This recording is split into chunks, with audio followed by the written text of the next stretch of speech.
सभी साधकों को राम राम। सेठ जी द्वारा स्वर्गाश्रम में दिया गया एक प्रवचन है। साधकों के लिए बहुत ही महत्व की बातें सेठ जी बताते हैं कि इतने दिनों में बातें तो बहुत ही कही गई है। शेष में ऋषिकेश के इस सत्र के अंतिम दिन उनमें से ये दो बातें प्रधान बताई गई थी।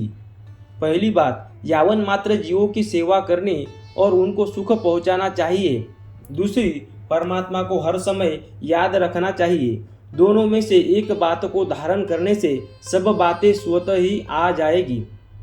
वैराग्यवान पुरुषों का संग करना चाहिए। हर समय उद्यमशील होना चाहिए। 5 मिनट भी व्यर्थ नहीं बिताने चाहिए। समय मूल्यवान से मूल्यवान कार्य में बिताना चाहिए। व्यर्थ बातें करने का अवकाश ही नहीं रहे।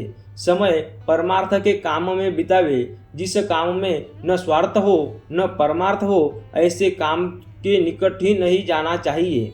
मनुष्य को 3 प्रकार की कमाई करनी चाहिए।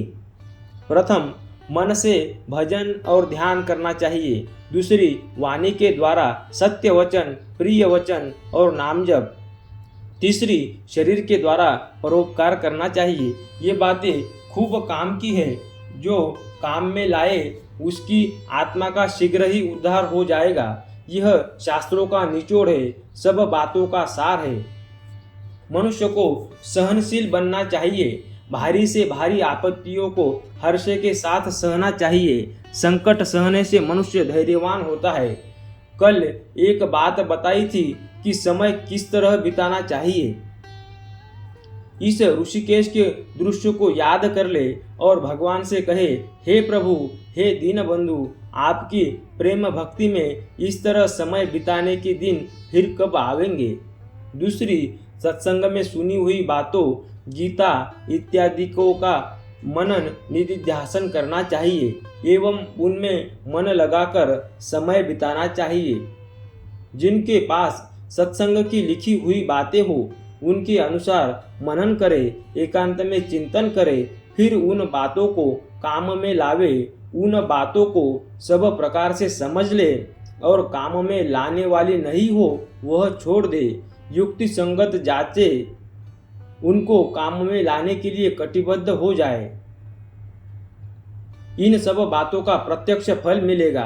परमात्मा का दर्शन होगा और उनकी प्राप्ति होगी। जिनको आज परमात्मा कोसों दूर दिखते हैं, उन्हीं पुरुषों को वह परमेश्वर रोम रोम में, पत्ते पत्ते में दर्शन देगा।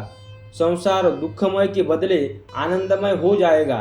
भागवत स्वरूप में निष्ठा वाली परम शांति प्राप्त होगी। चारों ओर शांति ही शांति होगी।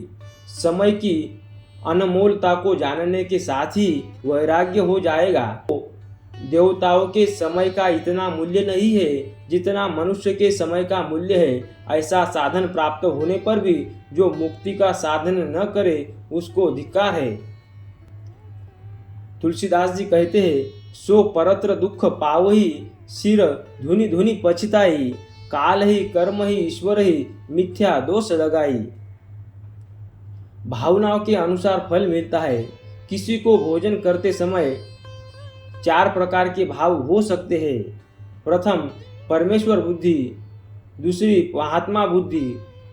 तीसरी, कुटुंबी बुद्धि। चौथी, बेगार बुद्धि। जो स्त्री सबको परमेश्वर बुद्धि से भोजन कराती है, उसे परमात्मा को ही भोजन कराने का फल होगा। सकाम भाव से भोजन कराने पर स्वर्ग की प्राप्ति होगी। पंक्ति भेद करने पर नरक होता है।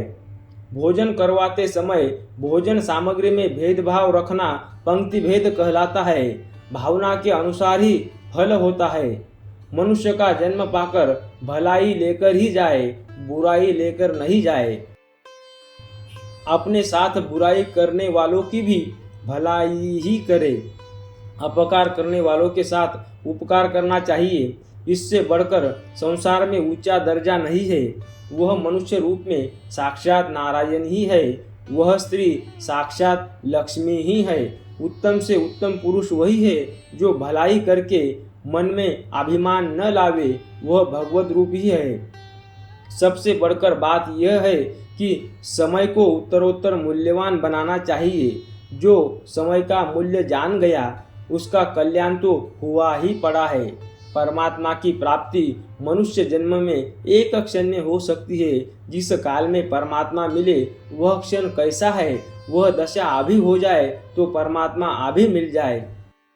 इसको वही पुरुष जानता है जिनको परमात्मा के दर्शन होते हैं। वह क्षण हठात भी आ सकता है, वह क्षण समय पर तो आता ही है। किसी क्षण नाम उच्चारण करते करते वह प्रेम जागृत हो जाए तो उसको उसी क्षण परमात्मा मिल जाए। वह प्रेम उसकी दया से आता है। उसके लिए रोना चाहिए, उससे प्रार्थना करनी चाहिए। ख्याल रखो, परमात्मा की कितनी दया है, परमात्मा की ओर वृत्ति जानी, यह परमात्मा की कितनी दया है। आध्यात्म शास्त्र प्रचार वाली जाति में जन्म होना, यह परमात्मा की कितनी भारी दया है। यहाँ भागीरथी के किनारे आना हुआ, यह भी परमात्मा की कितनी दया हुई। गंगा तट, वट वृक्ष, भगवत चर्चा और यह गंगा जी की रेणुका जो मुंह और नासिका के द्वारा पेट में जाकर बाहर भीतर से रोम रोम को पवित्र करती है। गंगा जी का जल बाहर भीतर रोम रोम को पवित्र कर रहा है। ऐसे देश में आकर वैराग्य न हो तो फिर कब होगा। इससे बढ़कर ईश्वर की क्या दया होगी, इससे बढ़कर क्या भाग्योदय होगा। अगर परमात्मा की प्राप्ति न हो तो फिर क्या कहा जाए। जो न तरे भव सागर, नर समाज आस पाई, सो कृत निंदक मंदमति, आत्मा हन गति जाई। यह दोहा रामचंद्र जी के समय का है। उस समय अयोध्या तीर्थ भूमि थी। यह गंगा जी अयोध्या से भी पहले का तीर्थ है। उस समय साक्षात भगवान थे। इस समय भगवान का गुणानुवाद है। कलयुग में भगवान से भी बढ़कर भगवान का गुणानुवाद तारने वाला है। कलयुग सम जुग आन नहीं, जो नर कर विश्वास, गाये राम गुण गण विमल, भवतर बिनहि प्रयास। तुलसीदास जी कहते हैं, उस समय ध्यान से कल्याण होता था, इस समय भगवान के नाम से कल्याण होता है। श्रीमद् भागवत में भी कहा गया है, कृते यद ध्यायतो विष्णुम त्रेतायाम यजतो मखे, द्वापरे परिचर्यायाम कलो तदहरि कीर्तनात्। सत्ययुग में भगवान का ध्यान करने से, त्रेता में बड़े बड़े यज्ञों को द्वारा उनकी आराधना करने से और द्वापर में विधि पूर्वक उनकी पूजा सेवा से जो फल मिलता है वह कलयुग में केवल भगवान नाम का कीर्तन करने से ही प्राप्त हो जाता है। हरेर नाम हरेर नाम केवलम, कलो नास्तेव नास्तेव नास्तेव गतिरन्यथा।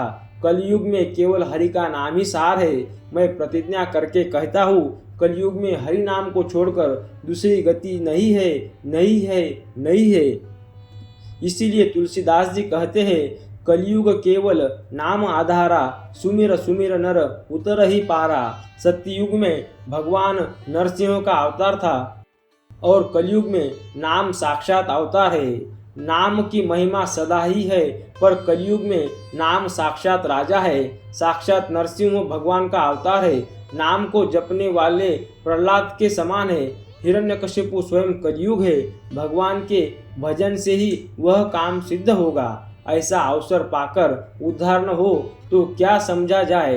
नाम जप के साथ साथ भगवान का ध्यान भी हो तो भगवान से वार्ता भी चले, फिर सब विघ्नों का नाश होकर परमात्मा की प्राप्ति हुई ही पड़ी है। बस ध्यान से बेड़ा पार है। इसमें समय का नियम नहीं है। एक क्षण के स्मरण से भगवान मिल जाए। एक श्वास के बदले में त्रिलोकी के राज्य का मूल्य भी नहीं है। एक क्षण में भगवान मिल सकते हैं। उस समय का मूल्य क्या कहा जाए। शास्त्रों में समय का मूल्य भगवान की प्राप्ति से भी बढ़कर बताया है। वहाँ तक अपनी दृष्टि पहुँचती नहीं। जो रत्न की बिक्री कौड़ियों के बदले करते हैं वह समय की कीमत क्या जाने। समय तो रत्न है। कौड़ियों के बदले बेचना यानी भोगों के द्वारा रस लेना ही समय रूपी रत्न को कौड़ियों के बदले बेचना है। मनुष्य को परमात्मा की प्राप्ति एक क्षण में हो सकती है। इससे भी बढ़कर सत्संग की महिमा गाई गई है। सत्संग से एक क्षण में नारद मुनि ने 10,000 की मुक्ति करवा दी। तब सत्संग का मूल्य कितना हुआ जिसकी कोई तुलना ही नहीं की जा सकती है। तात स्वर्ग अपवर्ग सुख धैर्य तुला एक अंग तुलन तात ही सकल मिली जो सुख लव सत्संग। रामचरित में तुलसीदास जी कहते हैं, सत्संग का इतना महत्व है हम लोगों ने कभी जाना नहीं। सनकादि जानते हैं, नारद के उपदेश से क्षण मात्र में हजारों का उद्धार हो जाता था। दक्ष प्रजापति ने प्रजा की वृद्धि के लिए 10,000 पुत्र उत्पन्न किए थे। वे सब नारद के उपदेश से तप करने चले गए। जब वे तप करके तैयार हो गए तब नारद पहुँचे और उनसे बोले, तुम्हारे पिता ने तुमको संसार फैलाने के लिए उत्पन्न किया है। तुम लोग किनारे लगी नौका को डूबो मत देना। बस उनकी आंखें खुल गई, वे सब के सब महात्मा जीवन मुक्त हो गए। दक्ष ने फिर 10,000 पुत्र उत्पन्न किए, उनकी भी वही दशा हुई। तब नारद की ऐसी करतूत देखकर दक्ष ने उनको शाप दिया, हे नारद, तू 2 घड़ी से अधिक कहीं नहीं ठहर सकेगा। नारद ने कहा, 2 घड़ी तो बहुत है, 2 घड़ी में तो बहुतों का उद्धार हो सकता है। नारद की ऐसी महिमा है कि ब्रह्मा और शिव भी दौड़ दौड़ कर भगवान की गुणानुवाद उनसे सुनते हैं। सनकादि तो समाधि छोड़कर सुनते हैं। सत्संग में उस तरह का श्रद्धा और प्रेम हम लोगों का नहीं है। परमात्मा में श्रद्धा और प्रेम होने से और उनके गुणानुवाद सुनने से क्षण क्षण में रोमांच और नेत्रों से अश्रुधारा बहने लगती है। भगवान का नाम कानों में सुनाई देते ही आनंद की लहरें आने लग जाती है। भगवान के चिंतन से, नाम कीर्तन से और गुणानुवाद से अद्भुत आनंद होने लग जाता है। इस मनुष्य जीवन का मूल्य भगवत प्राप्ति है, फिर पारस का तो मूल्य ही क्या है। एक विरक्त महात्मा के एक भोला मूर्ख शिष्य था। वह भजन ध्यान तो करता था, पर मूर्खता के कारण लोगों को पुत्र धन इत्यादि के लिए आशीर्वाद देता था। गुरु ने उससे कहा, मूर्ख, तू यह क्या करता है? तेरी ऐसी आदत कैसी पड़ गई? शिष्य ने कहा, ये लोग अन्न वस्त्र इत्यादि की सेवा करते हैं, आशीर्वाद न देने से फिर क्यों करेंगे? तब गुरु ने उसको एक पत्थर लाकर दिया और कहा, इसकी कीमत बाजार में जाकर करा ला, परंतु इसे किसी भी भाव में बेचना नहीं है। शिष्य बाजार में गया। उस पत्थर का मूल्य मालिनी ने 3 पैसे, बनिए ने 1 रुपया, कपड़े वालों ने 100 रुपये, छोटे सुनार ने 1000 रुपये, बड़े सुनार ने 10,000 रुपये और जौहरी ने 10 लाख बताया। तब वह शिष्य आश्चर्यचकित होकर राजा के पास गया। राजा ने बड़े बड़े जौहरी को बुलाकर उस पत्थर का मूल्य पूछा। उन जौहरियों ने कहा, हे राजन, आप अपना सारा राज्य दे डाले तो भी इस पत्थर का मूल्य नहीं आंका जा सकता। राजा ने उस चेले से कहा, महाराज, 50 करोड़ तो मैं अभी दे सकता हूँ। आप अपने गुरु से पूछिए कि वे कितने में दे सकते हैं, मांगेंगे उतना ही दे सकता हूँ। शिष्य गुरुजी के पास गया। गुरुजी ने कहा, इसको लोहे के छुआओ। लोहे के छुआने के साथ ही वह लोहा स्वर्ण बन गया। तब गुरुजी ने कहा, इसको जितने में भी बेचो, ठगाई ही ठगाई है। अब जा, इसको गंगा जी में फेंक दे। यह चीज गुप्त रखने की है, लोगों को मालूम हो जाए तो वे लड़कर मर जाएंगे। हम इसका बोझ ढोकर क्या करेंगे? शिष्य से वह पत्थर फेंका नहीं गया। तब महात्मा ने लेकर गंगा जी में फेंक दिया। शिष्य बोला, महाराज, आपने यह क्या किया? गुरुजी ने कहा, थोड़ा लोहा और ला। उसको लेकर अपने सिर से रगड़ा तो वह भी सोना बन गया। शिष्य चकरा गया। गुरुजी ने कहा, किसी को यह बात कहना नहीं तो लोग हमारा सिर फोड़ देंगे। मूर्ख, तू तो इसको 3 पैसे में बेचने को तैयार हो गया था। समय अमूल्य है। समय को ऐसा बना लो कि शरीर वाणी पारस हो जाए, ऐसी योग्यता हो जाए कि उसकी दया दृष्टि से पापी भी मुक्त हो जाए। ऐसे मनुष्य का जीवन ही अमूल्य है। जो जितने कम मूल्य में अपने समय को बेचता है वह उतना ही मूर्ख है। जैसे पारस का मूल्य राजा का सर्वस्व देकर भी पूरा नहीं हुआ। चेतन आत्मा कितना अमूल्य है। माथे से लगाकर लोहे को सोना बना दिया तो क्या हुआ? वाणी के द्वारा वृक्ष को कल्पवृक्ष बना दिया। पत्थर को पारस बना दिया तो क्या हुआ। महान विलक्षण पुरुष के दर्शन, भाषण, स्पर्श से, उसकी दया दृष्टि से पापी पुरुष भी परमात्मा को प्राप्त हो जाते हैं। लाखों बार ब्रह्मा होने पर भी संसार के दुखों से पिंड नहीं छूटता। जब तक परमात्मा की प्राप्ति नहीं होगी तब तक 84 लाख योनि के यंत्र में घूमना ही पड़ेगा। हम ऐसे बन सकते हैं जिससे स्वयं को तथा लाखों मनुष्यों को भगवत प्राप्ति हो सकती है। समय के ऐसे मूल्य को समझकर भी ऐसा कौन मूर्ख होगा जो समय को व्यर्थ खोएगा। हे परमात्मा, हे प्रभु, यहाँ तक सुनने में आता है तो हे नाथ, मुझे आप ऐसा सेवक बना दे कि काशी में शिवजी की तरह मुक्ति का सदाव्रत बांटता रहूं। आपका ही सदाव्रत है, मैं बांटकर अपना मन प्रसन्न कर लूं। इस तरह की योग्यता मनुष्य की बन सकती है। मनुष्य इतना ऊंचा बन सकता है, फिर भी हम लोग अभी तक अपना पेट भी पाप करके ही भरते हैं। ऐसे जीवन को धिक्कार है। मनुष्य जीवन में इतनी उन्नति हो सकती है और हम लोग इतने गिरे हुए हैं। मनुष्य शरीर में आकर नीचे योनियों में जाना पड़े, उसको धिक्कार है। जहाँ योग्यता है, जहाँ साधन है, जहाँ उपाय है, वहाँ से जो नीचे गिरता है उसको बारंबार धिक्कार है। तुम्हारी बात पर ईश्वर तो क्या, तुम्हारी स्त्री बालक भी विश्वास नहीं करते, तुम्हारे मुनिम सेवक भी विश्वास नहीं करते। तुम्हारी वाणी का इतना ही मूल्य है। तुम्हारे में और पशुओं में क्या अंतर है। दोनों ही दया के पात्र है। संसार में व्यर्थ ही आए, माता से व्यर्थ ही बोझ ढुलाया। पत्थर होता तो दीवार बनाने के तो काम आता। अच्छे अच्छे भोजन के पदार्थ खाकर पृथ्वी गंदी की। क्या मनुष्य का जन्म इसी बात के लिए मिला था। मनुष्य का जीवन जीते हुए ही काम में आता है। पशु का शरीर तो मरने के बाद भी काम में आता है। मनुष्य का हाड़, मांस, चमड़ी कुछ भी काम में नहीं आता, राख होकर उड़ जाएगी।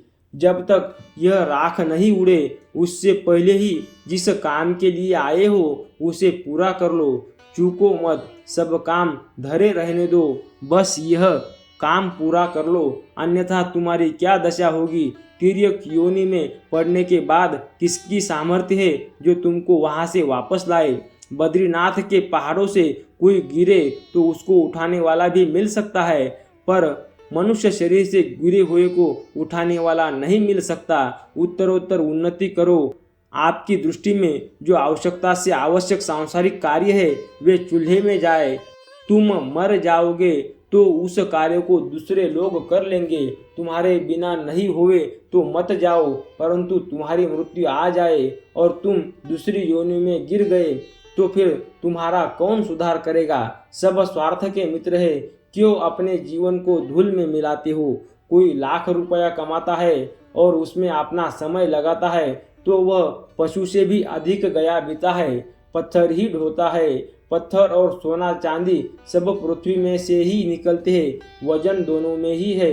10 करोड़ कमाया और मरकर कुत्ता बन गया तो वह धन तुम्हारे क्या काम का। इस भौतिक उन्नति का 1 पैसा भी मूल्य नहीं है।